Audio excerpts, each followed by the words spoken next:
नमस्कार मित्रांनो. तर आज आपल्याला जायचं होतं दौलतबादच्या किल्ल्याला, म्हणजे त्याला आपण देवगिरी म्हणतो. हे काय डुप्लिकेट कुतुब मिनार लावलं का काय एवढं उच. भाऊ काय मजाच करू लागला. भाऊ म्हणला चला फोटो काढू, मग आपण फोटो काढून घेतल्या.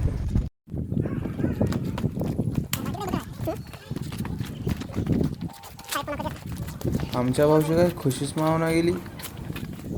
ही थोडीफार किल्ल्याची माहिती आहे, बघून घेऊ शकता.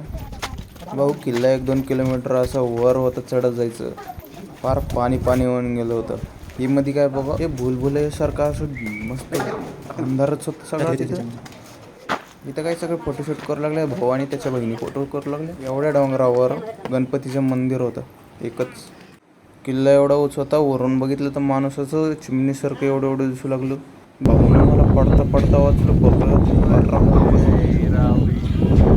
तेवढा उंचच किल्ला होता. आता संपन्न वाटलं, पण किल्ला काही संपन्न गेला. अरे अब्बा, एवढी मोठी तोप पोरी कशी नेली असेल पहिल्या माणसानी. ही तोप किल्ल्याच्या वरच्या तोंडाला आहे. येताना माकडाला थोडं खायला दिलं. अरे बघा, भाऊनं सगळी चपातीच मारायला दिली माकडाला. झाला, किल्ल्याचा शेवटच झाला.